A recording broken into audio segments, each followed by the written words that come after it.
Good morning. I wanted to give some logistics.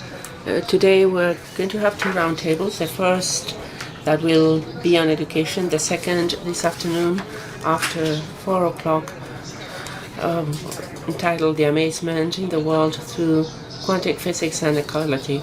We will have some communication sessions around 12:30.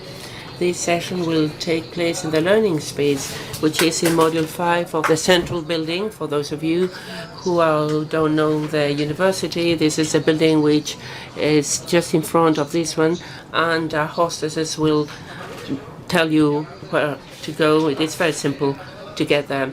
I want to express my gratitude for the people who have presented their communiques. They're excellent. We're very glad, and I recommend that you join us because they're very interesting. Finally, at the end of the day, we will have a presentation of a book, which is rather a dialogue of two excellent books that have been published by the editorial Francisco de Vitoria, and of which I will talk about when we get closer to this presentation of the books. And we have now with us the first roundtable, as Maria said, that has to do with education, and it is entitled Education, A Path to Meaning. We will have some members of the Research Institute of the Dialogue on Science, Ethics and Religion participating, together with James Arthur and the professor of Universidad Francisco de Vitoria, Verónica Fernández. We're going to have the table in two languages, in Spanish and English, but we have simultaneous translation with these headphones that you have at your disposal. If some of you did not get it yet, you can find it at the entrance. We are having Mr. Antonio Sanchez moderating the table. He's a philosopher. He's coordinator of integral education at the Regnum Christi Schools in Spain. He's a professor of our educational master that he co-directs and professor of humanistic education. We hope that you will all enjoy today's session and that we will learn a lot. Thank you very much. Pues gracias, Marcelo. Well, thank you, Marcelo, for your introduction. Thank you to all the participants and attendants.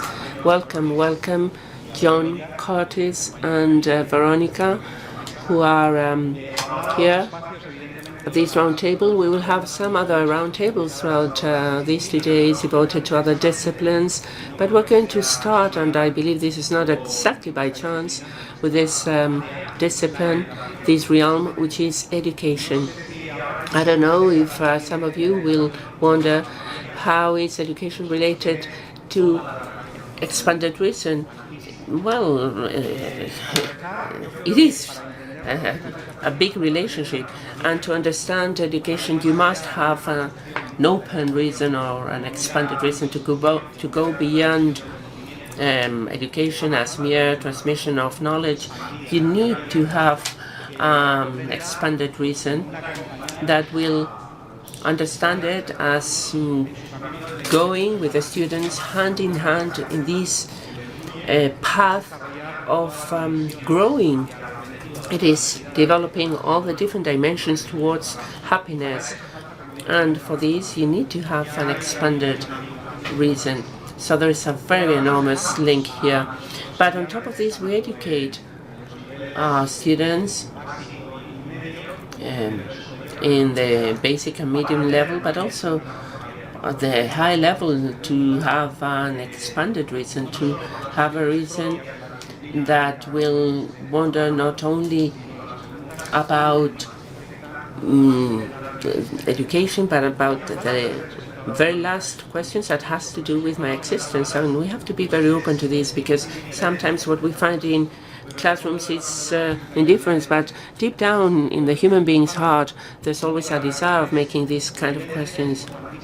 So there is a very important link, it is obvious, and that is why we have here two of the projects that have won the projects of expanded reason in education. I don't know if James Arthur has already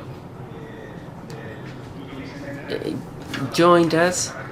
He's from the Jubilee Centre for the character. And I want to say some words about them, even if they have already been introduced in the American Association.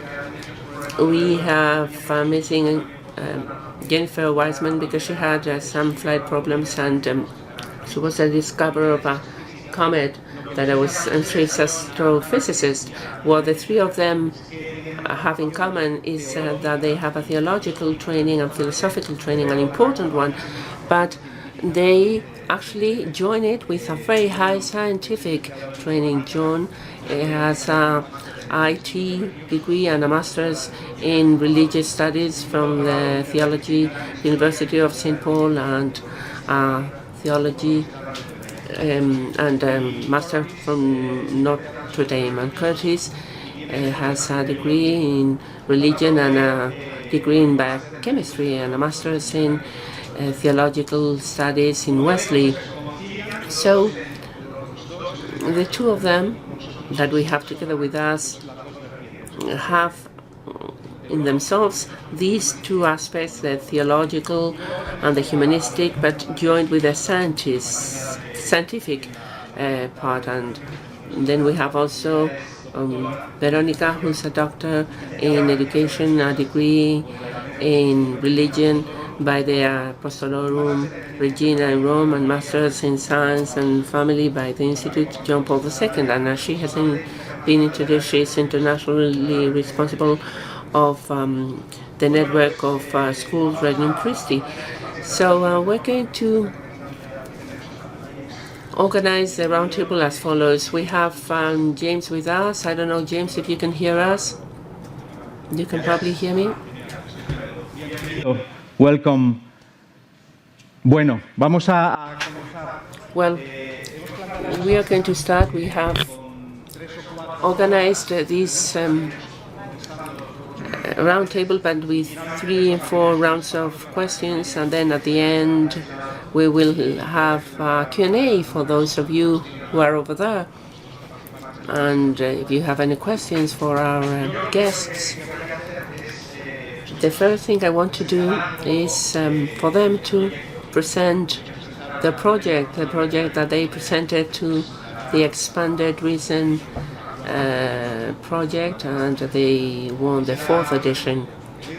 In teaching, I would like to ask John and Curtis to explain what the institution they represent is about, the U.S. Institution for the Development of Science, and what is the program Science for Seminaries, because this is a project they presented and with which they won the award. So John, Curtis, you have the floor. Thank you for this honor of being here and representing American Association for Advancement of Science and the Dialogue on Science, Sex, and Religion. I'm very honored to be here. I'll talk about the American Association for Advancement of Science and Dozer, and then I'll hand it off to my colleague here, Dr. John Slattery, and he'll talk more about the Science for Seminaries project. The American Association for Advancement of Science was founded in 1848, and now we're the world's largest general member scientific society. Our mission is to seek the benefit of science, engineering, and innovation for all human beings around the world. And in short, it's to advance science and serve society. And AAAS, as we're called, does that through a variety of ways. Through our annual meeting that happens once a year, we bring a number of top-ranked and forefront scientists to talk about science and its impact on society at large. We also have the Science Family World of Journals, so Science Magazine, that really helps promote and really talks about all the cutting-edge research and science there as well. And the other piece, the third piece, is the programmatic side of AAAS. And we have a number of programs. One example is the Scientific Responsibility, Human Rights, and the Law program, which, as the name infers there, really helps out with ethics and the law there. One project in particular is the AI initiative, which sought to look at ethical pieces in regards to AI and COVID, in regards to triage, resource allocation, and digital contact tracing during the pandemic and on as well. Then the other program is our program, the Dialogue on Science, Ethics, and Religion program. Started back in 1995, and we seek to establish and to fulfill and to promote engagement between scientific and religious communities. And we do this through a variety of ways. We hold public events such as December Dialogues, where we bring a group of folks, just like how we are here today, to talk about science. So we had our brother Guy Consamagno and Dr. Nnedi Okorafor a couple of years ago is a good example to talk about science, faith, and ethics in science fiction. So it was a wonderful conversation there. We also have a number of projects.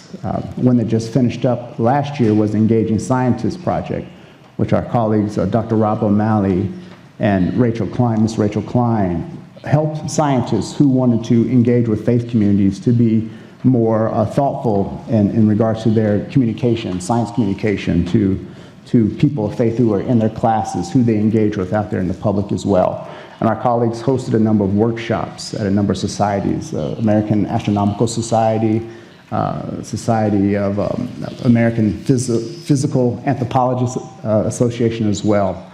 And they have a number of resources and videos, a number of spotlights of scientists who do engagement with faith communities quite well.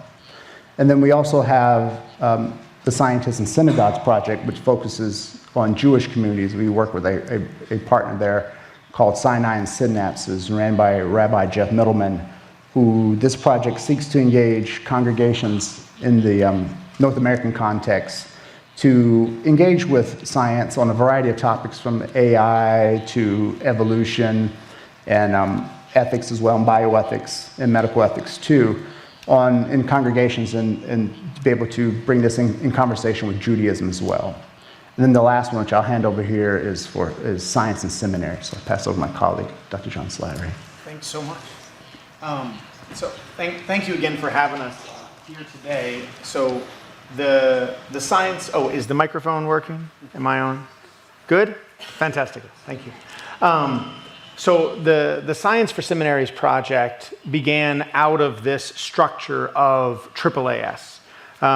And one of the really beauties of the scientific organization is that because it's not an explicitly evangelical or religious organization, we're able to approach seminaries across the United States and Canada from a point of science in dialogue with religion. So what happened back in 2010, we made a partnership with the Association of Theological Schools, which is the largest accrediting body for Christian and now one Jewish seminary in North America. There's about 282 seminaries in this accrediting body. And the partnership was to say that these seminaries were really looking for a way to interact with science at a more relevant level for their congregations. And so they looked to the American Association for the Advancement of Science and said, well, we have all these different programs and all this stuff. Can there be something within the dialogue on science, ethics, and religion that we can interact with seminaries? So this was back in 2011, 2012. Our first grant was received in 2014, where we funded 10 seminaries across the United States and trying to help them to do some coursework and interact with science. We would pair them up with scientific advisors, and we'd also pair them with theological advisors from their own tradition. So we had Roman Catholic seminaries, United Methodist, Baptist, Evangelical, all across the board in terms of where their Christian denomination or tradition is coming from. After 3 years of doing this, we received another grant to expand the award. And then for the last 4 years, Curtis and I have been leading the project that has now reached 54 additional seminaries from the original 10. Which is a significant number of seminaries. And these seminaries get grants all the way from, the main grant they get is a $75,000 2-year grant. And this grant, it focuses on building the curriculum at the required level, at the core courses. So what we do is we ask them to take a course at the beginning of seminary, such as in biblical studies or systematic theology or pastoral theology, and take a current course and place relevant science into that course. So in pastoral theology, we would often pair them with a neuroscientist or a psychologist or something like this. In some of the systematic theology courses, we would pair them with, an anthropologist or a physicist or all sorts of other sciences that we've been working with. And they would sort of change up a few pieces in that course to make it both more relevant to the students as well as interact with a contemporary science or technology in the world. So on top of this, in the last 5 years, we've been running workshops and retreats every single year. We publish a series of resources online, a series of videos that you can see at our website, sciencereligiondialogue.org. And there's a number of minor grants and other things that we give out as a part of this project. But I'll stop there for now, and thank you again for having us here. Muchísimas gracias. Muchas gracias, Johnny y Cortis. Thank you very much, Johnny, Cortis. Now I'm going to give the floor to James so that he adds and presents briefly how the Jubilee Centre does character education and the projects that you've been implementing related to this. James, you have the floor. So I'm speaking here from Edinburgh, and thank you very much for having me. The Jubilee Centre began in 2012, but there was a great deal of preparation 10 years before 2012, when we began to put together a number of projects on virtue ethics and character during that time. It grew out of a general anxiety in education, an anxiety which emphasizes student success as the be-all and end-all of education. Many of our education systems in the West are shaped by the idea that the purpose of human beings is to produce and consume in the marketplace, and that the measure of all things is success in this marketplace. Profitability, or in the case of an individual, his or own wealth and status are considered to be the guiding principle. Now, we reject that. We reject that material, instrumental view of education. And we wanted to develop character as in opposition to that. And that's why it was founded. It was funded initially by a number of charities in Britain, Portuguese, UK, for example, and many others funded it. And then the John Templeton Foundation came in 10 years ago and made a huge grant to us. They gave us in excess of $30 million, and they wanted to see this expand. And that's what we did. And we did it on a virtue ethics basis. So we followed some of the teachings of Aristotle. We asked the question, what kind of person do I want to become when confronting situations that call for an ethical response? We're very aware that many young people don't understand that there is an ethical situation that they're dealing with. They don't see the ethical in many contemporary problems. And we found that to be rather concerning. We wanted to see how do we balance out the competing demands in the moral life? How do we balance those demands that we have in an age of relativism? And ask the question, how do we flourish? And of course, we've looked at Anscombe, MacIntyre, Nussbaum, a whole series of philosophers, and even some theologians as well, to try and unpack and illuminate some of the answers that we might have to this. But essentially, the centre is a Neo-Aristotelian centre. Our key message is that good character matters to individuals and to society. The qualities which make up character can be learned and can be taught. And we need a new emphasis on the importance in schools and universities and in professional life and in professional education. So we took the starting point that the aim of education is the formation of persons, and the formation of communities and societies in our shared world. It aims to form and develop individuals with the knowledge, capabilities and character to live good lives, that is, lives committed to the good for all humankind.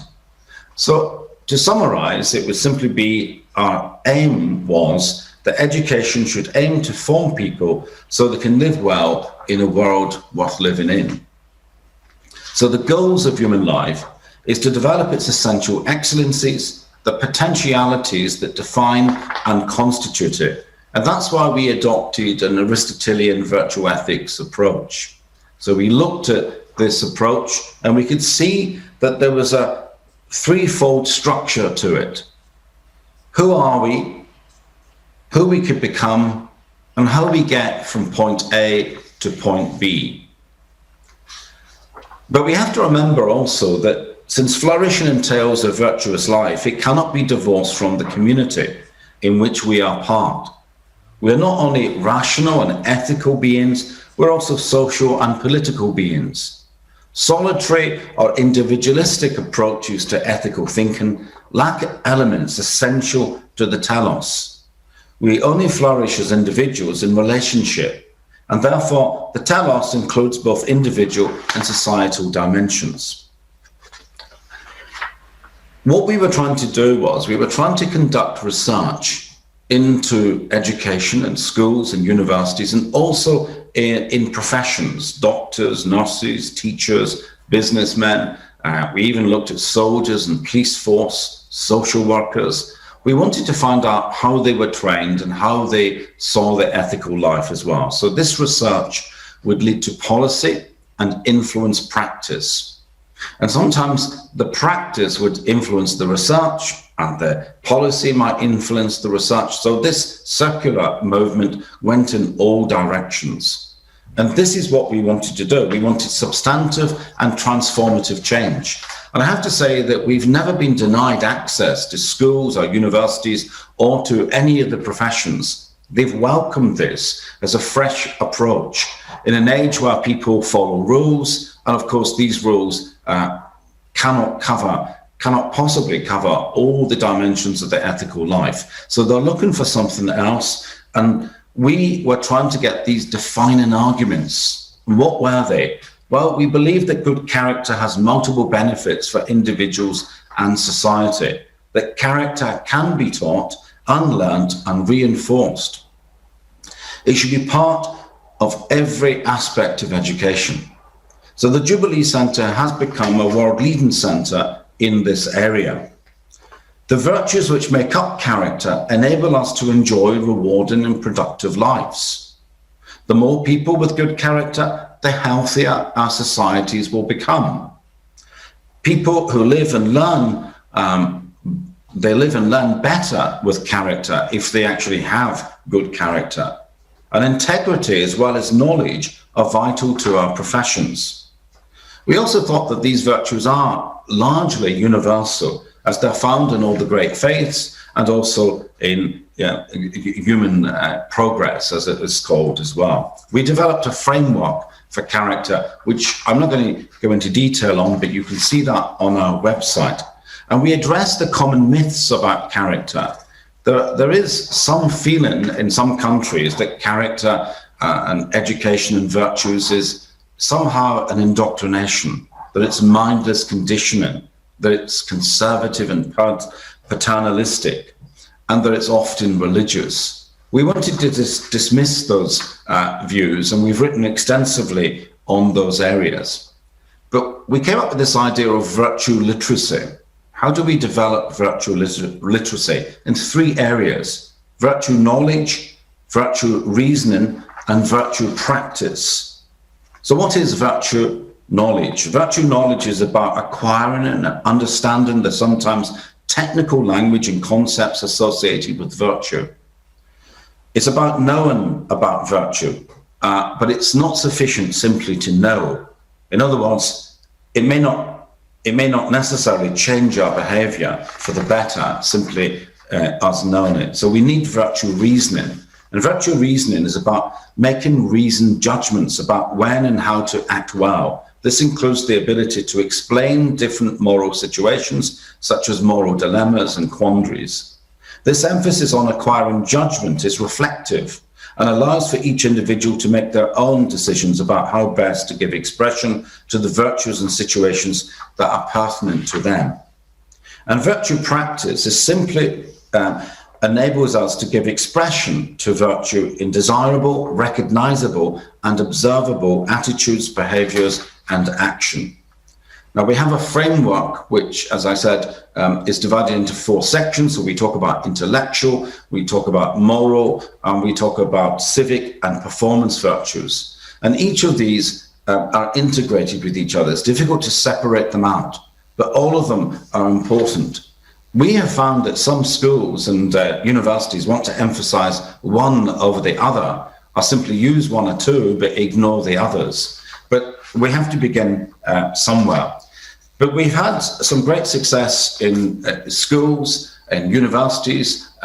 We've had great success in the professions, and we continue to work and research in these areas. As I said, trying to do that for the good of humankind as well. Thank you.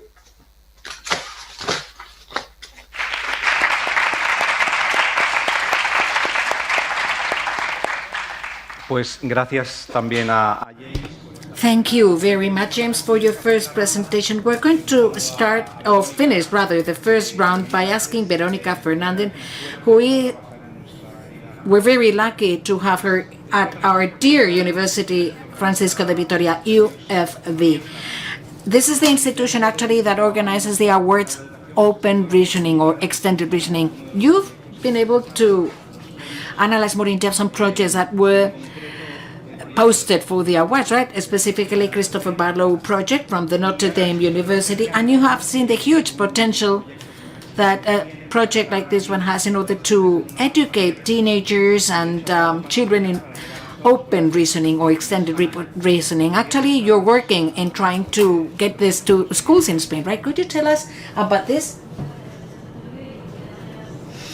Thank you very much, Antonio. Thank you to the Extended Reasoning Institute or Extended Reason for your invitation. I'm really very thankful for the opportunity you have given me to share with you what these awards have represented for me, but also for our education university, because they're an inspiration in the educational world. You inspire us a lot because you want to educate our students and us as teachers in this field, because if we understand that educating is, as Professor James Arthur just mentioned, it's not just instructing, but it's seeing the whole person. Well, this is important. Very briefly, I'm going to tell you that when we try to establish a dialogue with our students, I actually have brought a question from one of our students in the classroom who asked me, I want to know why it is that everybody believes in God. My family believes in God, and they have made me or forced me to believe. When in school I have studied the evolution theory and the Big Bang. My family doesn't believe so, but I have studied it and it makes me feel bad. I do not know what I need to believe in. I'm not convinced about any of those possibilities. And when you have a student, a pupil who asks you this type of questions, well, you realize that he or she is fragmented. In our schools, we talk about integral and integrating education, but it's not true. The knowledge is fragmented. When I was asked these questions and many other questions that I could bring you from the ethical point of view, looking for meaning, our students bring this type of questions. Luckily, I was in the second award of open or extended reason in Rome. I heard Christopher Barlow with his team that presented what they were doing in order to educate professors of high school, trying to integrate science and religion, and I felt really very moved because it helps move or educate professors that have this type of an integration, because if students are asking this type of questions, I have the duty, I feel, of helping them find an answer, a response, so that they find unity. With another colleague from our school, our university, we attended Notre Dame and we did a course that they do with science and religion with the McGrath Institute, and we tried to adapt that project from our university so that we can adapt it here to schools. Last year, it was the first year that we implemented this project. We had professors from high schools of different schools from Madrid region, and we wanted to implement the methodology that we learned in Notre Dame. But I need to tell you, it was very powerful. This year, we're going to have the second awards in July or in June, I think she said. But if I tell you about the experiences that we have with the professors of physical, chemical, theology, religion, that work in a way that where they all have a dialogue and they prepare the lessons so that there's not this fragmentation between one hand, God on the one hand, and the evolution on the other hand. Rather, if you expand our reason, we may integrate and express that. Some of the things that we wanted to implement during this course or program is that we want not to present the results of science as a source of problems for faith, but rather as a source of knowledge that helps theology understand better the Word of God. And that's what we want to teach the teachers, because religion teachers, science teachers, you take them out of their comfort zone in order to establish a dialogue. And instead we help them avoid presenting the Christian faith as a knowledge based on the literal understanding of the sacred scriptures. Adam and Eve, the students believe that it was just Adam and Eve, literally, and there's a meaning in the Bible that is compatible with evolution. Otherwise, there's a fragmentation, and we have pupils as students with these very powerful questions. We shouldn't be afraid of reading against some of the teachings of the faith as the result of the certain knowledge of science. That's something we work in our program.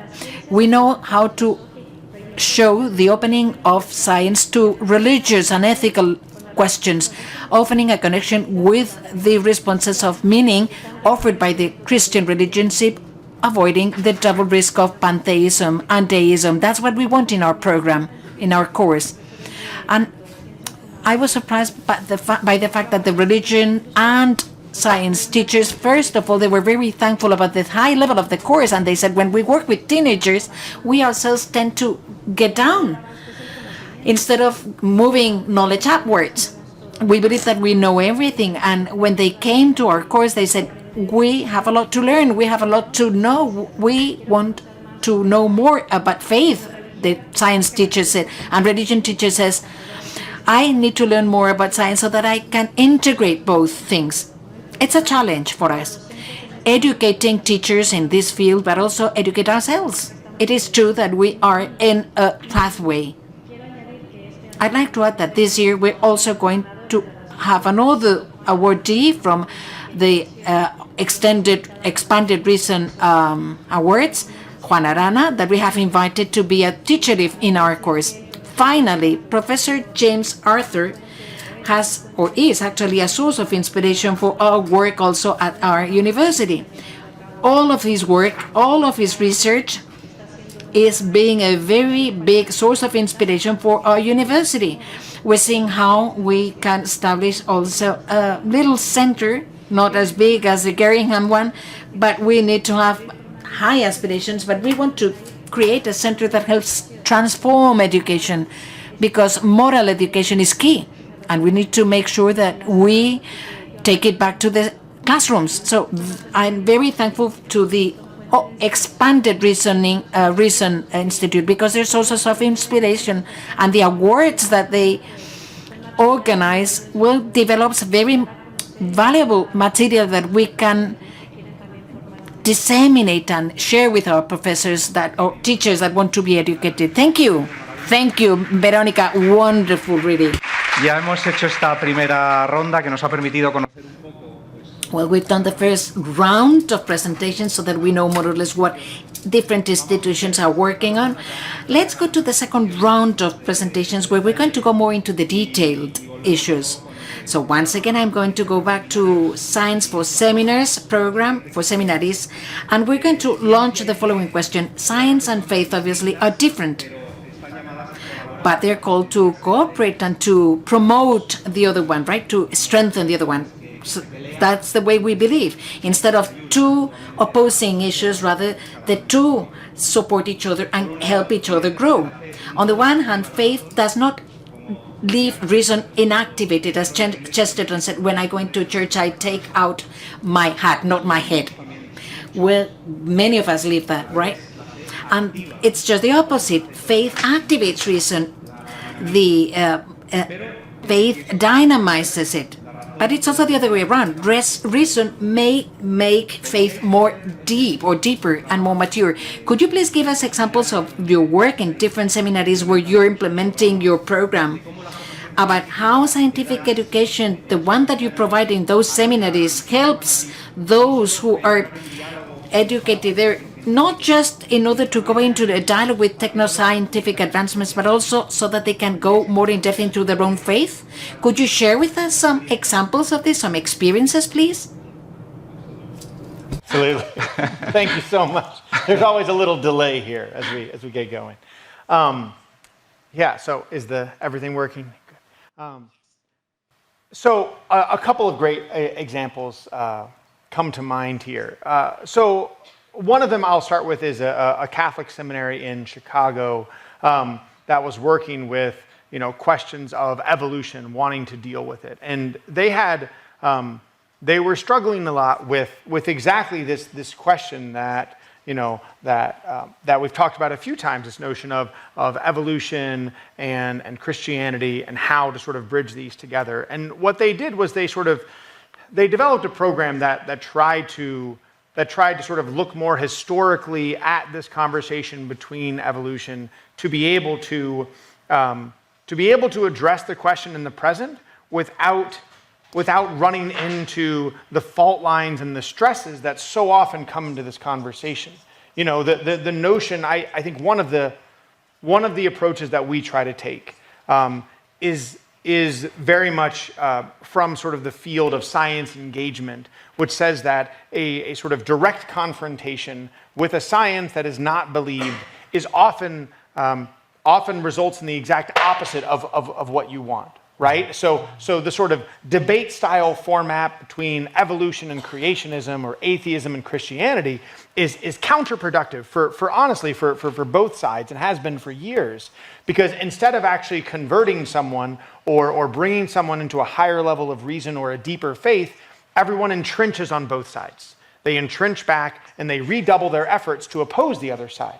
And so instead of doing that, we really we embrace this notion of dialogue and engagement, which says, well, if you're comfortable talking about evolution, let's have an engagement with evolution. So for this one Catholic seminary, it was going historically. There was a Southern Baptist, a very conservative seminary that we worked with that was also dealing with evolution, but for them it was a very controversial topic. And so what they did with their project was actually split the project into 3 different scientific parts. They did one with evolution, one with ecology and creation care, and then one with psychology. And the approach was that even in that one seminary, some of the faculty were even against evolution, right? Even some of the faculty really struggled with how to sort of bridge that science and faith gap. And so our approach was to say, look, we don't want entrenching. We don't want you to redouble your efforts against science. So in that aspect, why don't you look at, you're going to look at ecology, you're going to look at creation care and talk to ecologists and talk to climatologists. And then there's another whole aspect dealing with psychology and how that works. So a lot of our approach in deepening this question of, how does faith deepen reason and reason deepen faith is to allow people to engage from the place where they stand.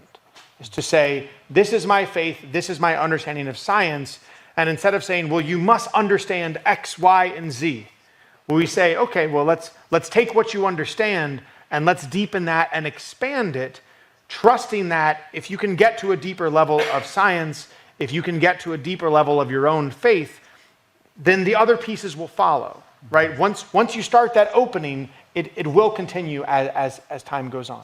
Curtis, did you want to add anything to that? Oh, that was perfect. Fantastic. Estupendo, muchísimas gracias, John. Thank you very much, John. I have a question now afterwards for you, James. As you explained in your first presentation, you work on 4 pillars, the virtues of character. You work based on 4 areas or pillars, following, by the way, the Aristotelic thinking: moral, virtuous, intellectual, civic. You explained that the human being is eminently socially, and we can ignore that. And finally, the virtues of the performance, or the performance. So if we focus on the second pillar, which are intellectual virtues, how do these contribute to the development of what Benedict XVI mentioned as expanded reason? How do you relate the intellectual reason and open reason? In other words, how, by developing and working on these virtues, how can you contribute to developing open reason, expanded reason? Okay, I would say that the intellectual virtues themselves are inefficient, not adequate for open reason. I would say that the intellectual virtues are sort of, they're like tools. They help us to reason. But we also need to integrate the intellectual virtues with the moral virtues and the civic virtues, and even the performance virtues to a degree, in order to reason better, in order to think deeper, and to broaden our reasoning. So we at the Jubilee Centre see these 4 different types of virtues, including the intellectual virtues, contributing to what we call the development of phronesis, that is practical wisdom or good sense. And that is the priority virtue. That's the one that everything reaches out for, that we try to develop. And this virtue cannot be taught. It's something that comes through experience and critical reflection. So the intellectual virtues are part of that, and they help us and enable us to perceive, to know, to desire, and to act with good sense. So they're absolutely essential for good reasoning, for the type of reasoning I think that Benedict was speaking about, because we have to discern, we have to deliberate, and we have to produce action. And Aristotle would say we have to do things for the right reasons, the right circumstances, etc. So the right reasons is something that one has to think through, and that's how we would do that. Now that this phronesis idea is hugely important, because we found that in all the professions that we have worked with, this is the thing that they're particularly interested in. They often talk to us about how do we develop practical wisdom among our professionals, how we develop and educate our professionals. How can we make them more phonetic in that sense, in terms of their leadership? And it's always linked to leadership. How can we have practically wise people as leaders in each of the professions? And so this is something that we've been developing. And if you look at the Jubilee Centre website, we've produced a number of articles on that, and we continue to research this area. So it's become one of the most important areas for research in the area of character and virtues, this idea of phronesis in leadership and developing practical wisdom. Thank you. Bueno, muchísimas gracias, James. Preguntamos ahora a Verónica. Now we're going to ask Verónica. Thank you very much, James. As we said, you work at the education faculty in our university, training future teachers when they finish the university degree. they will go to the classrooms as teachers.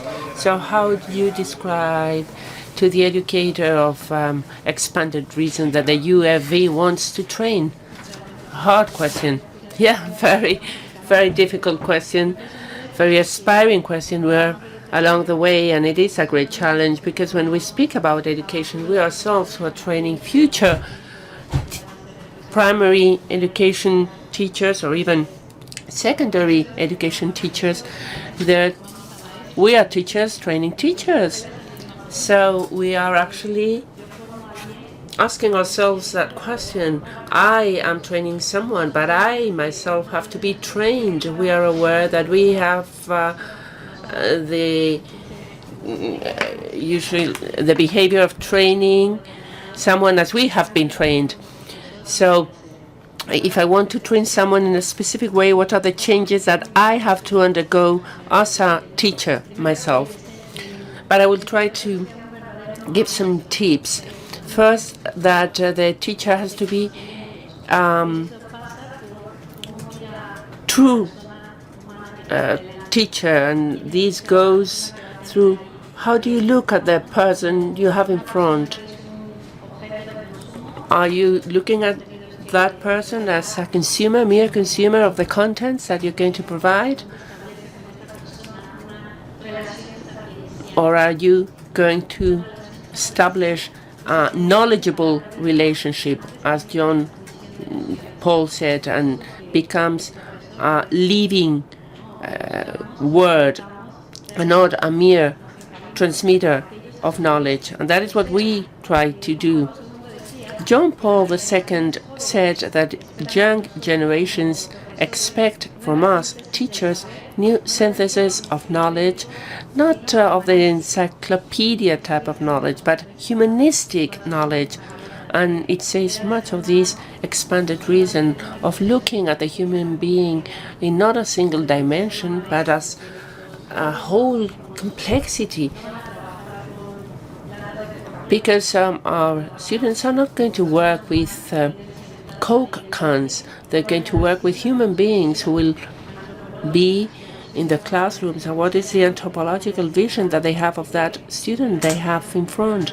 So first and foremost, they have to be true teachers. They also have They also have to be like the benchmark, which is important, because when we try to learn something, we are looking for a reference, and that is why we want our teachers to be like the reference for the student, because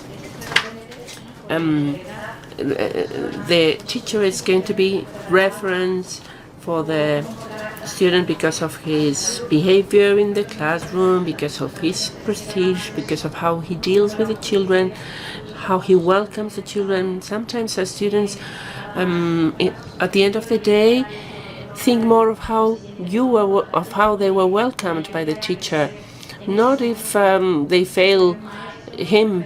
No, how they were welcomed. And finally, something that I consider a great challenge, that our future teachers will be able to achieve a unity of knowledge, which is very important with regards to the Expanded Reason Awards. Not fragmentation, but integral education. And if we want integral education to exist, we need our students to have this integral unity of knowledge. And these teachers that we are training must know what reality is. That reality is a unit made of different levels, and for instance, the reality of the human being, since they're going to be working with students who will be in front of them, how do they see them? As a group of atoms, as an open biochemical system that interacts with the medium, as a Homo sapiens, as an object of beauty, as someone whose needs deserve my compassion, my respect, of someone who's called to excellence and who has a great human excellence, or as human brothers for whom Christ died. And we have to realize that all of these elements coexist inside a single person that we have in front of us as a student, and denying one of these aspects would be denying the student in front of me and denying myself. So how to help this student of us, who in turn will be training other students, can do it paying justice to reality. And in this unity of knowledge, we want to make sure that when our teachers teach mathematics, will not only be teachers of mathematics, of triangles, etc., but people who are willing and capable of linking mathematics with the divine, or when they're talking about biology, they can relate the origin of life and the link with God, who is creator. So it's a great challenge for us, because we have to teach didactics of mathematics, of sciences, because that is what it is now. Teaching of mathematics, that is what the ministry tells us, and we as teachers have to rethink the subject so that our students won't be mere teachers, but really leaders in this. Fantastic. I'm surprised at seeing that the responses you're giving are all of them linked with each other and very consistent. I want to go back to you with Science for Seminaries, and John mentioned the videos that you have on the web, and there's a series, Science, a Wide Angle. They're very interesting videos. All of them are very interesting, I have to say, and frankly speaking, you can use them all in the classroom. And looking at them, browsing through them, I found Michael Ross that makes a statement: science loves problems. Any silly person can find a solution, but you need a genius to get to the question. It reminded me of Baxter Soto, who is a Japanese sculptor working in Barcelona, finishing the Sagrada Familia Gaudi sculptures. And this sculptor, who's an artist, says what people want the most is getting an answer. Without an answer, we cannot grow. But in reality, what is truly decisive is the opposite. What is important is to have the right question. If you have the right question, you are already growing. And I love this consistency between physicists and artists. And my question is, how in the teaching of science can you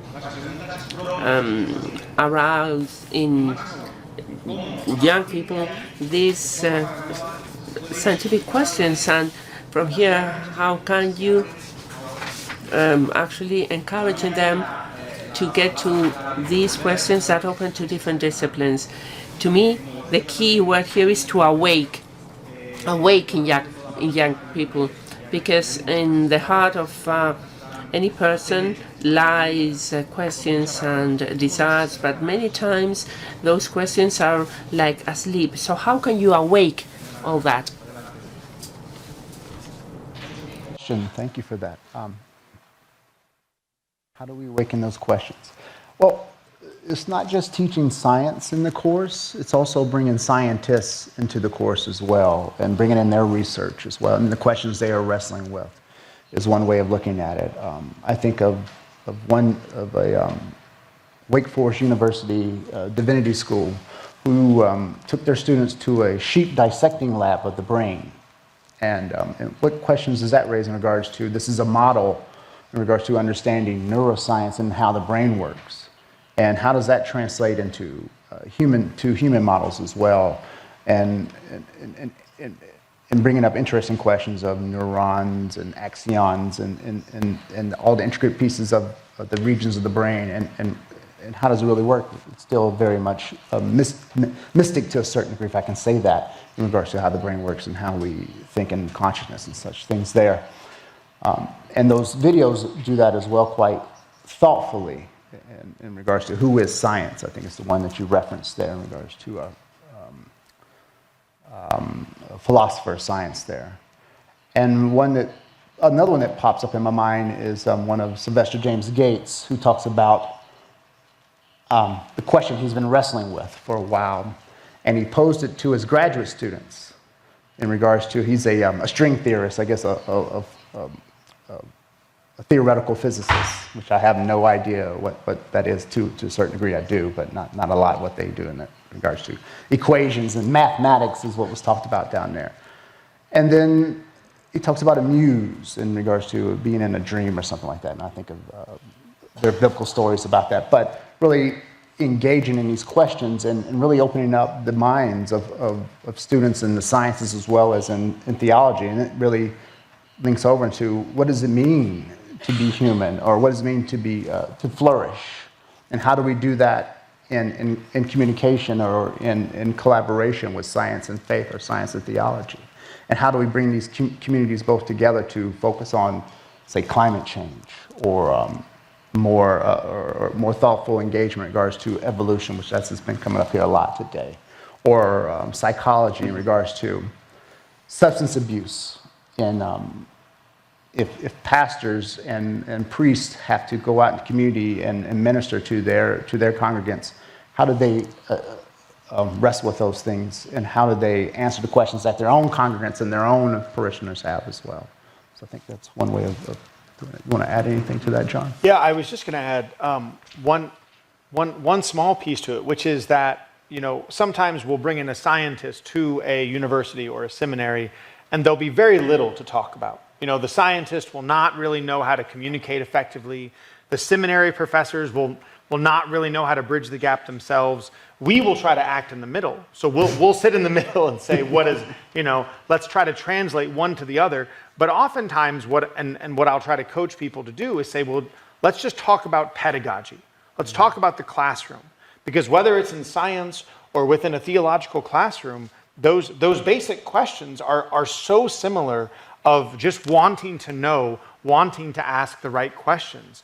And so when you start to get into that conversation, it will open up new avenues of communication between science and theology, because you're asking, well, what do students want to know here? Besides just what you think they need to know, what do they want to learn about? And then all of a sudden, we realize that everyone's in the same boat in terms of trying to make good pedagogy. And that's one of the joys of the program, is that at its best, it lifts all the boats. It makes for better science communicators, it makes for better seminary students and future pastors, and it just makes for better classes, because the classes are then more relevant to society, and the lectures are more relevant to society, because they're engaging with these active scientific and technological ideas.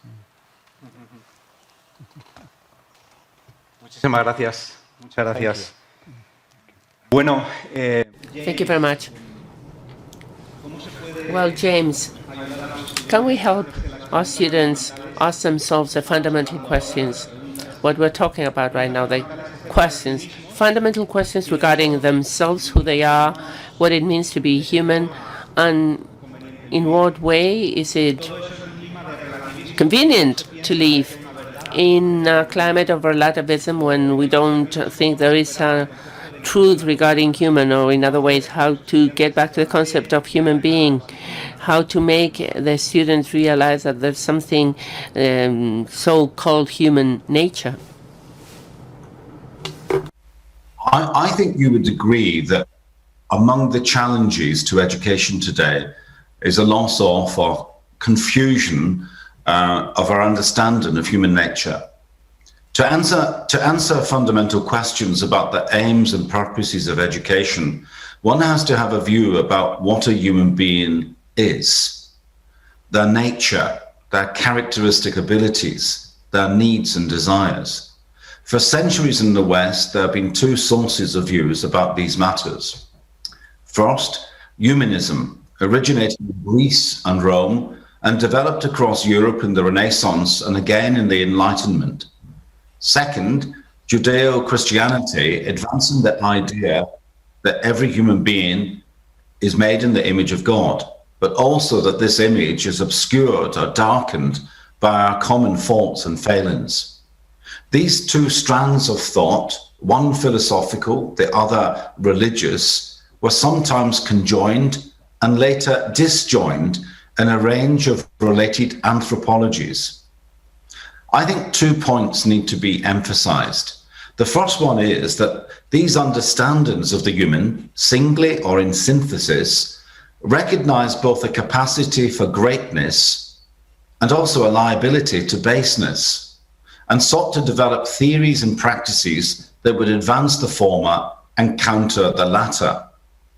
The ideas of virtue and vice, of integration and disintegration, were developed in part to address these features of the human condition, with corresponding practices designed to further individual and social flourishing, in accord with, as Abraham Lincoln put it in his first inaugural presidential address, the better angels of our nature. Second, that we've moved away from knowledge, understanding and acceptance of these ideas.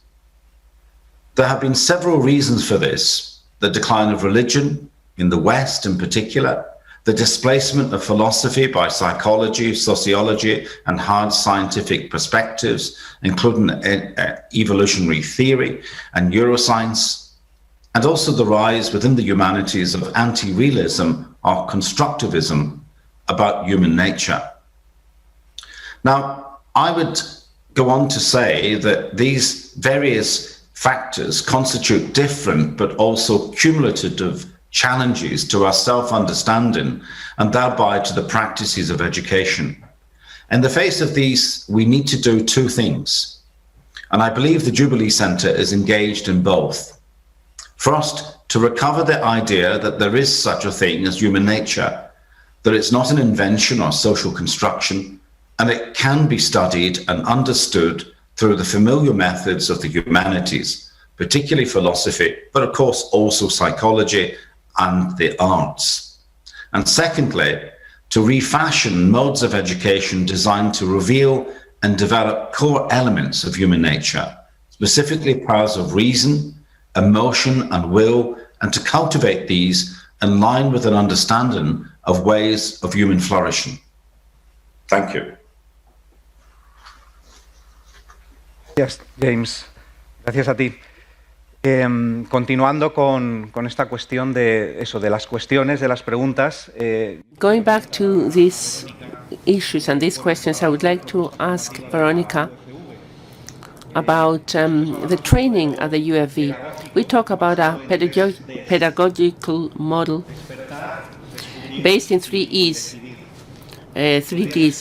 Discovering, awakening, which is in Spanish is with D, and discovering. Could you please talk about your pedagogy and how we try to apply it in our classroom in universities? Well, I think it has to do with what we have been speaking about, awakening those questions, that sometimes as teachers we can give answers to questions that have not been made. I don't know if we have teachers here present when you start explaining and then the teacher a student raises a hand and says, and this is going to be in exam. And then you realize that they're only concerned about the exam and the test, not about learning. So the wisdom lies in how, in that instant, do I have to awake the question? How can I connect with them so that they learn? They're not so concerned about the test, but about the learning. So anyway, this model to be more ordered, the 3D model responds to our identity and a mission as a university, which is based in an educational model which is mainly based on the relationship of teachers with other teachers, teachers with the students, students among themselves, and in this you generate an interaction that gives rise to this very dynamic movement of these three dimensions, the awake, discover, and decide.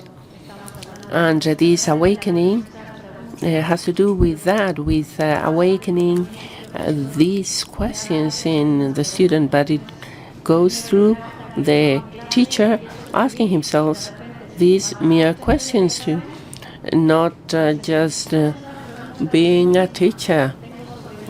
Because sometimes you have to think yourself, what are the questions that I have regarding my own subject, that are the questions that my students have to make themselves in order to wake up and to awake this desire to learn. And this desire to learn is focused in certain questions, because if you don't know what to ask yourself, then you're not going to be concerned so much about learning. So this is something we find in the classroom. If you or he who understands that he's not understanding something, then is awakened in his willingness to discover. Now, when James Arthur was talking about virtuous knowledge practice, it's to understand, reason, and decide.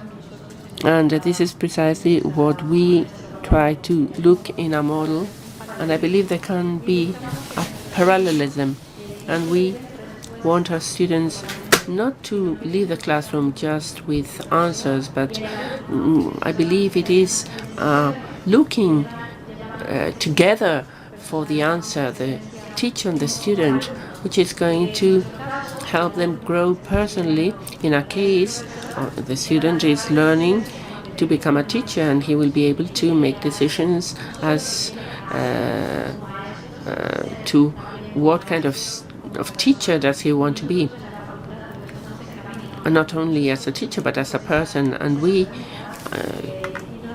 are also asking ourselves questions, and we don't go alone in this path, we go together.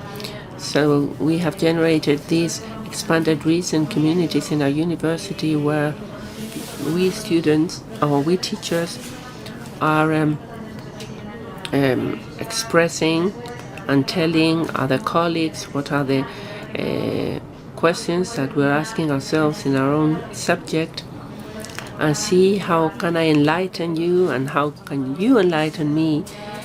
Because when we meet in those kind of communities, we have very intense debates and discussions that help us, well, wonder what questions we want to ask ourselves, because we want to get to our students, and we are along the way. It's not that we are already there, but we aspire to get some time there.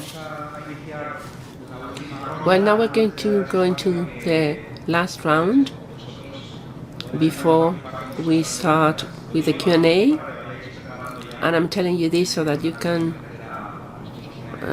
start thinking whether you have any questions for our experts today. So I want to start with science for seminars, and I would like to ask a last question, which is the following. In university, to educate students in expanded reason has to go through dismantling the scientist prejudices to be open to other realms, that of philosophy or theology. Or I liked when James spoke about the arts as another aspect of rationality that can be in university. And so when you are training future clergymen in the development of science, as in your program, the contrary happens. That is to say, do you have to train them in an expanded reason to science and dismantling their prejudices, the religious prejudices? What are the problems that you encounter when you're trying to train these clergymen into more scientific realms? It's a fantastic question. The simple answer is that there are so many scientists that want to engage with the work. Typically what we do is we just sort of avoid some scientists that don't want to engage, because there are so many that do. There's so many scientists that we reach out and they are excited to engage. They want to be a part of this conversation and they've never done it before. And so they may not know quite how to work with religious communities, but they're asking these questions all the time. Every now and then we do encounter scientists or people of faith that are opposed to these questions entirely. And those become more, then we sort of fall back on our basic mission, which is a notion of dialogue and engagement. It's a notion of openness. But one of the reasons why, Curtis was saying before, there's sort of two main parts of our program. One is reaching out directly to scientists, and the other is reaching out directly to religious communities. Our program is reaching largely to religious communities, which means we actually rely on scientists who are already posed to have these conversations. They're already open. There was one example I wanted to bring out was recently in the last couple of years we've been having a lot more conversations around racism and colonialism and these really difficult issues, the history of misogyny in science and race in science. And it's really been wonderful because we've been able to interact with different scientists than we have in the past, with not just social science. So we've been able to interact with social scientists, but also with anthropologists, with geneticists, and a lot of people who want to talk about these issues. And in the same frame, we've been able to interact with religious communities that have not seen how these issues are connected to science. And they've been open. They've wanted to have these conversations, but they haven't known how to do it. So all of a sudden you have scientists who want to talk about these hard issues from a scientific point of view, but don't know how to make that translation, and you have the religious communities, and it really makes for some wonderful, engaging, difficult conversations where you have this rich history both in a religious perspective as well as from a scientific one that sort of allows people to expand or open their reason even more than they had originally. So that's just one example of the things we're working with. Mm-hmm. Curtis, did you want to add anything there? I think one thing is it doesn't matter if the scientist has a faith background or not. We usually don't ask that. But like John says, they're really open to engaging with these communities. And so just laying all the cards or being quite open about are you comfortable? Are you willing? And most of them are willing and comfortable to do that as well. And so just having an open mind and being very open to this as well is the key thing to think. I'm just reiterating that piece as well. So don't be dissuaded that you think you can't find a scientist. The scientists are out there. It's just the point about finding them to be able to engage in these conversations. Yes, thank you. Muchísimas gracias. Muchas gracias. Pues también una Thank you. Our last question for James. I liked very much one of the answers that you gave, James, when I spoke you about the intellectual virtues, and you mentioned that you not work on them alone. It is important to integrate the intellectual virtues with the other dimensions in the person, and I loved what you said. It sounded like celestial music, heavenly music, because I believe that expanded reason is not only the reason that opens to all the dimensions of reality, but a reason that opens to all the dimensions of the subject, because reason is not disconnected with the other dimensions of the person. Much to the contrary, it is linked with the emotional, the relational aspect of the person. So it is totally impossible to speak about the reason disconnected with that dimensions. And I think your programs are training students in expanded reason precisely because of this, because it allows them to live integrated within themselves as a unity. A university that wants to educate with an expanded reason to their students cannot be limited to providing intellectual knowledge. It has to provide an integral education, as we were saying from the very beginning. What do you think? What do you think about all this? A university professor is entitled to say, I'm a teacher, I'm only filling your brain with knowledge. Your willingness must be trained already from home. Could it be like this? How do you see it? How I would do it, I want to make 5 short points, really. And these 5 points would be: 1, education is about becoming who we are. It's essentially a human awakening. We have to awake, and we have to be awake ourselves for true education to take place. Second point is that education is not mere production of knowledge. It's not about simply textbooks and sort of, understanding knowledge in textbooks. It's not about the transmission of information.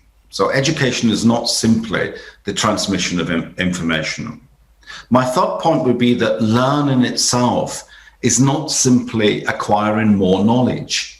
So to learn is not simply about acquiring more knowledge. And fourthly, I would say that education is not about information, it's about transformation. And my last point really is that the test is not what a student knows. The test is really who a student has become in the process of education. Now, if you are attending a university and the professors are indifferent to your personal development and who you are and who you might become, then that cannot be seen as an education. So professors in a university have to be concerned about the whole person. And that will involve their character, it will involve talking about the virtues, who these people might become.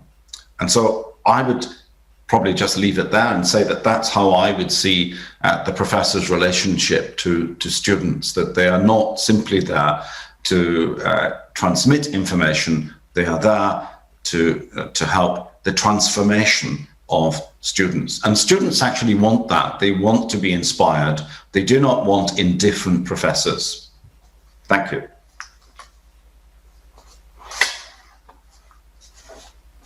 Muchas gracias también. Thank you very much. James, you've talked about transformation. You've talked about educating and transforming. The transformation, education. We also in our university find that they're very closely related, those two terms. That's what we want. We want to transform integrally our students throughout their education. Verónica, how do you look for the transformation of your students at the education science faculty?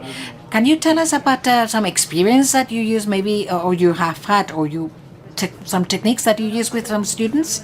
Porque it's a challenge. Transforming is not something that I can do myself because there's freedom, my freedom as a teacher, but also the student needs to be open to that freely. So it's really big. But that's what we really look for. The university and specifically at the education faculty, we look for providing the student with means that help that transformation. On the one hand, we support them personally with tutorships and so on. The teachers sometimes want to be their companions, their support person. I don't know if it has happened to you that you sometimes have a student who lives like in a different world. You can do two things, either ignore him and continue teaching or go to him at the end of the class. And I have had that question, that problem. Sometimes I have gone to that student at the end of the class and then I have gone to him and I say, do you have any problem? Yes, my mother has cancer and I'm worried about the pandemic. Or another one who's asleep. At 8 a.m. during class, he falls asleep once and again. It has happened to me. And then I get to him after afterwards, and it so happens that he's working overtime to be able to pay for the university. So you have to look at things differently as a teacher. It's not a matter of excusing him and ignoring the problem, but it helps me help him better, or her better, to understand the situation better. I remember a female student who did awful at tests, at the exams. And I was really surprised because she was very attentive during class. So I came to her and I asked her, and she said, my brother tried to commit suicide. And when a student tells you about that, obviously they're blocked. They're not going to be able to concentrate on the exam, on the test. So you just need to tell them, don't worry, now just face the situation you have with your family and come in 2 months and take the test again. So it's not just ignoring it or being overly paternalistic. No. I want to help you grow. We also have what we call Instituto de Acompañamiento. It's a mentorship institute. We have mentorship sessions to help these students. As Professor James Arthur mentioned, we also look for them to have these social practices so that they can contribute in society, so that they understand that they have a lot to share with the rest of society. Sometimes they have hands-on classes in schools, right? Well, that helps them grow. But we as professors in our university, we are the strategy. We are examples, what I called a referent earlier, to become an authority, a leader, an inspiring person,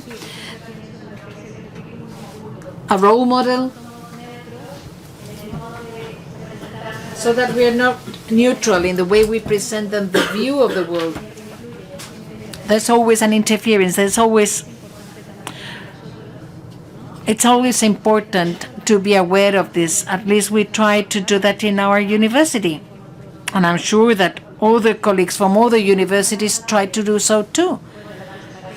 Those are some of the strategies. There's many. But I don't know if maybe the right term is strategies, rather means that we use. We as persons are the means. It is an educational type of relationship. It is at a personal relationship level, but also the relationship with knowledge, but not a merely intellectual knowledge, but also we need to know who I want to become,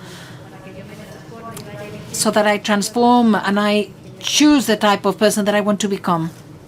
Muchas gracias también, Verónica.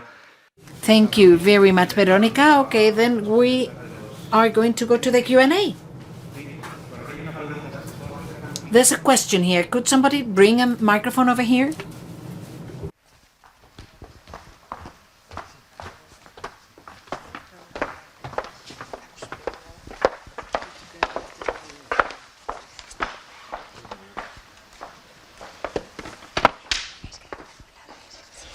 Muchas gracias.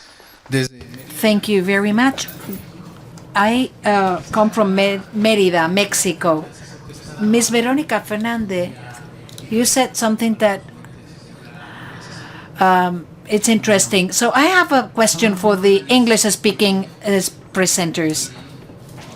And he's asking in English, how important is free will? Subjects that they don't want to take, like ethics, anthropology, etc. How to solve the dilemma between forcing and respecting. I don't know if I was clear. Yeah, sure. I'm talking about the dilemma between forcing and respecting to our students who need to take ethics, anthropology, religion, and they don't want to. And we are convinced that they are a good thing. I think I understand what you're asking there. I mean, so let me see the question. I mean, when we work with seminaries, we're working with seminaries all across the board that have a lot of different of these required courses. And I don't know if it won't quite address your question or not, but I mean, for when we're working with them, I think there's always going to be a required level that we have to understand. There's always a basic set of courses, and I don't think there's a perfect solution to that. I don't think there's a perfect combination of, one theology, two philosophy, one ethic. That's always a debate, and it's always going to depend upon the university or the seminary as to how many courses you have in each. And so, I mean, I think it's important to have courses in each different piece, but honestly, the world is becoming so much more interdisciplinary, and some of these historical divisions between disciplines are breaking down, sometimes in good ways, sometimes in bad ways. But I think it's constantly a question that, for me, the question isn't so much, okay, do they have classes in each disciplines, but are we allowing them to ask the questions in all the spaces they want to ask the questions? And are we connecting them with professors that, as we talked about here, are engaging them at all these levels? And I think that to me is the more important question. And we see that at the seminary level as well.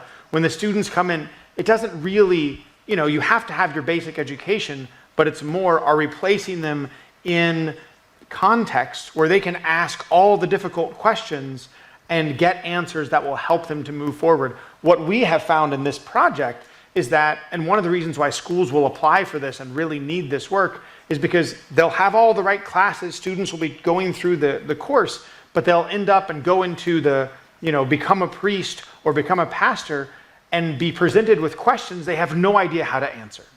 And subjects they don't have any context as to how to delve into this issue that, psychology says this, or my teenager is doing this, or I'm dealing with 20 years of dementia for all these people in my church, and if they've never even asked the question before, then they have no context to answer it. So anyway, that's how I would approach that answer. Por aquí hay otra pregunta. There's another question here. Thank you for such a rich discussion, especially as an educator listening to everything that you have said. But one thing that really struck me between both the AAAS presentation and Veronica's presentation is a sense that the educator has to possess and model certain virtues in order that there are certain virtues of open reason that we have to perform in order for our students to actually learn them as well. I mean, because you kept saying it's about being open, or accompaniment, or seeing each person as a person, each student as a person.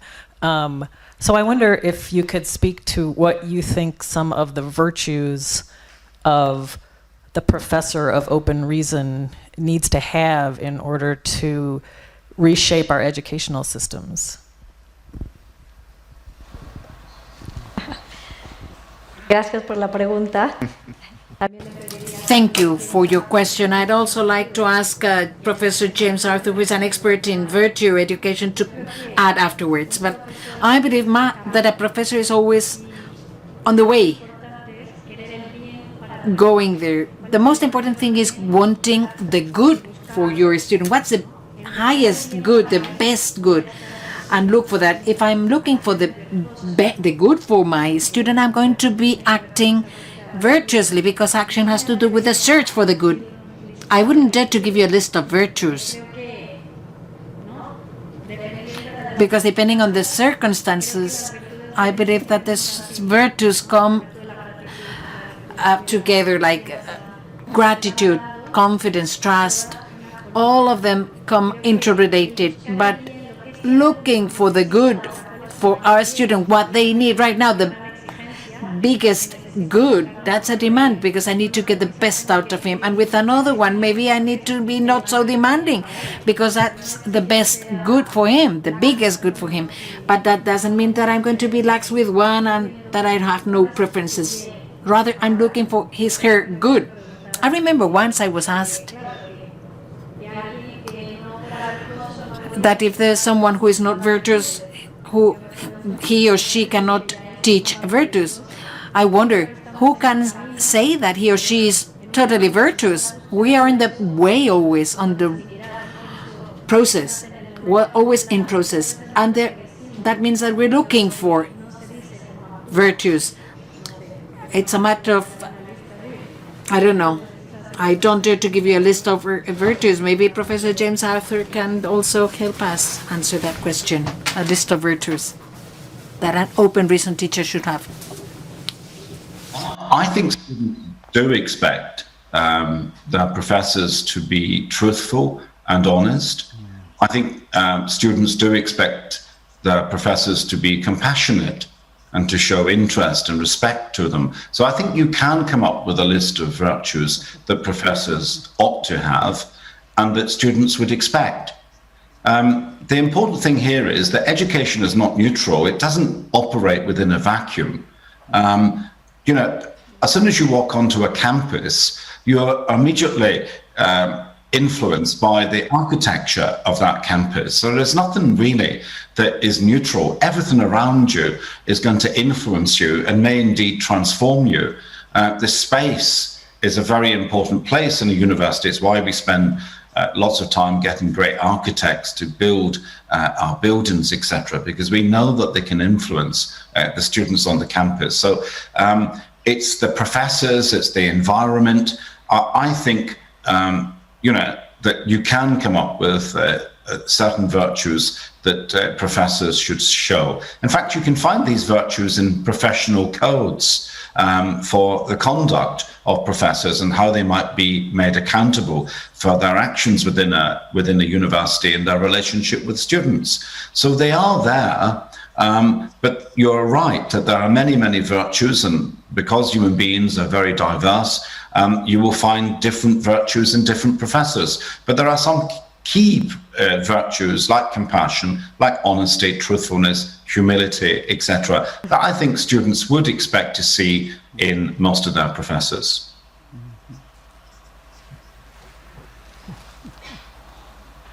Muchas gracias. Sí.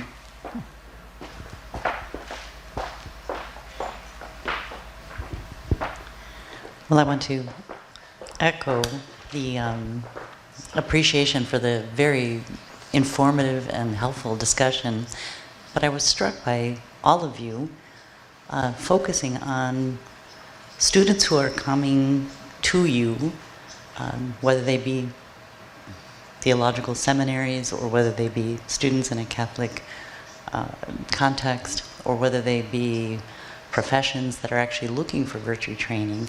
They are coming to you already open to the idea of expanded reason. In my experience as a university professor, the vast majority of students come to you hostile. They are angry about the idea that these questions are bigger than the questions they choose to define as being in their own self-interest. Very often they are coming to you for technical training. They only want the information. They don't want a bigger perspective. And when I have tried to expand their reasoning, I'm met with a great deal of resistance and anger. So I am going to ask if any of you have any insight onto how one can address that type of resistance, the firmly closed mind.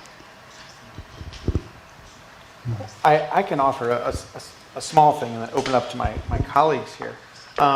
There's been a great series of studies by Elizabeth Barnes at the University of Arizona on cultural competencies in the biological evolutionary classroom.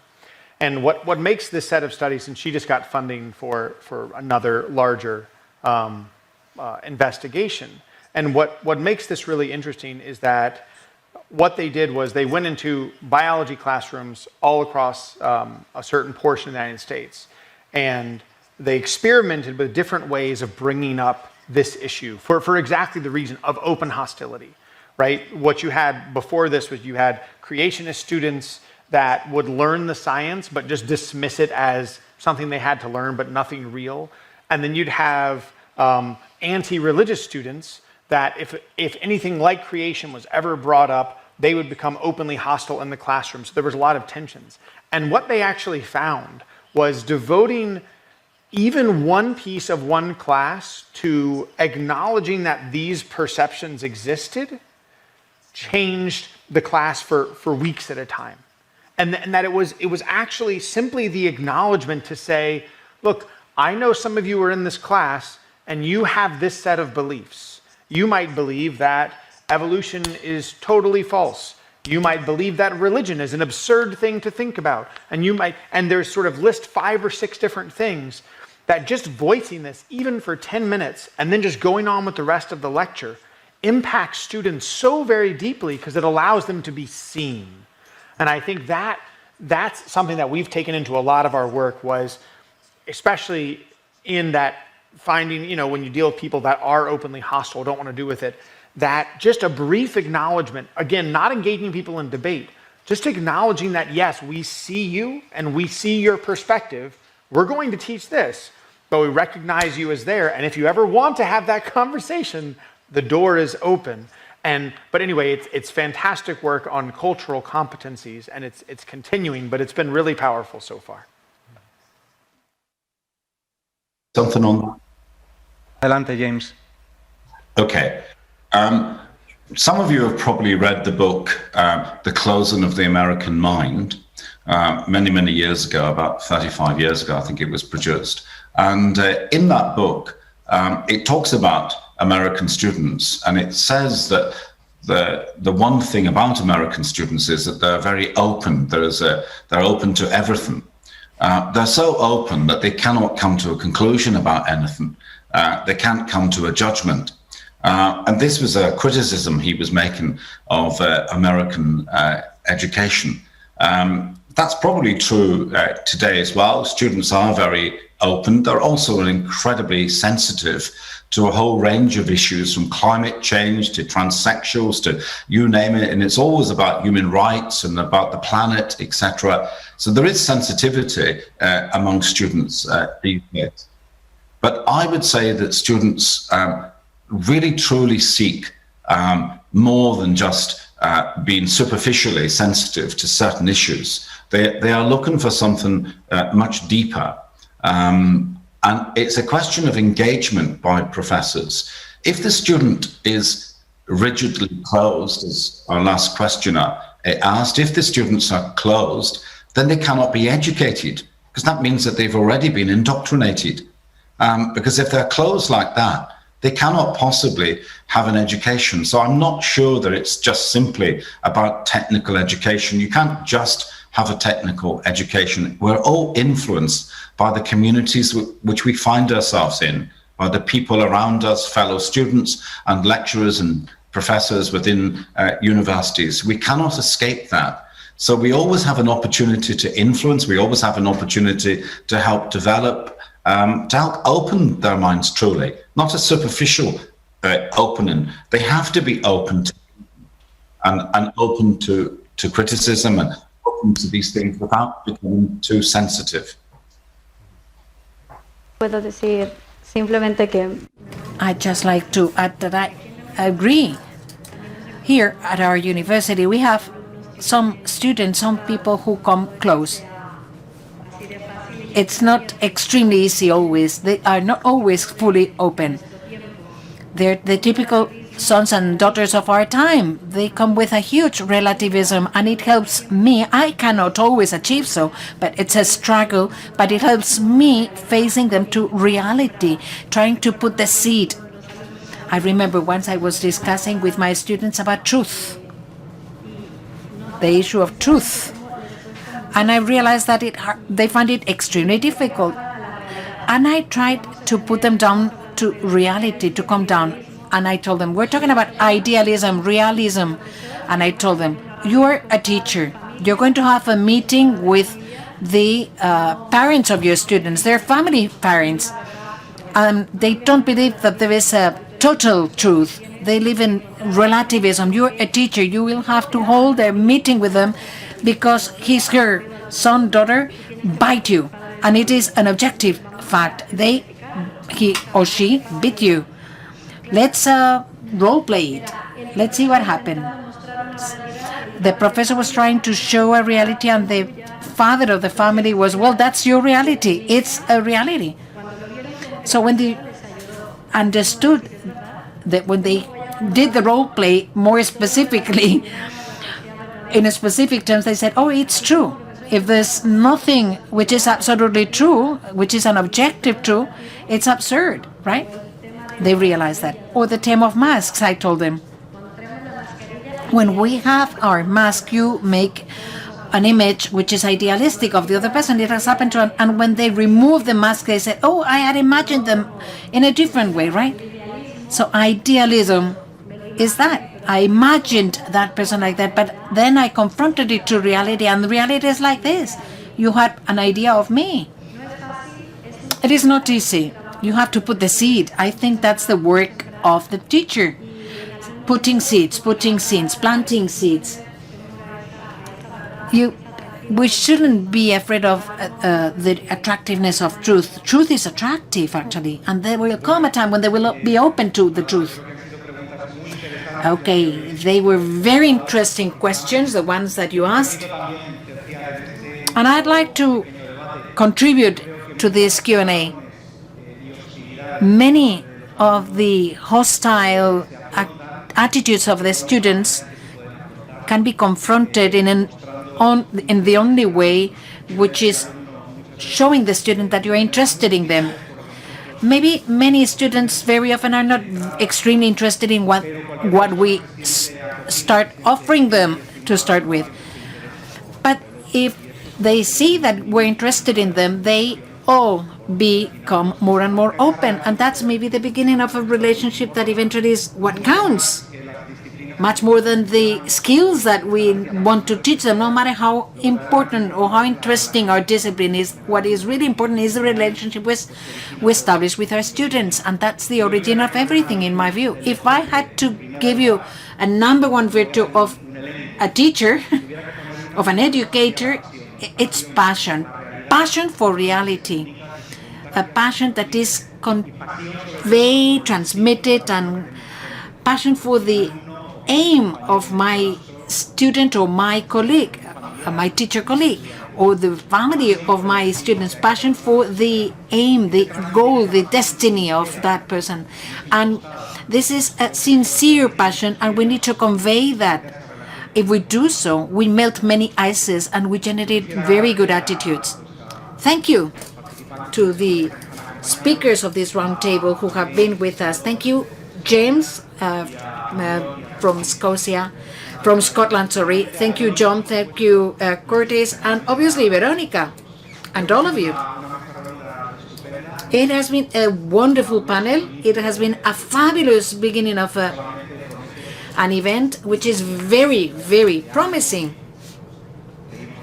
Good luck. Let's continue.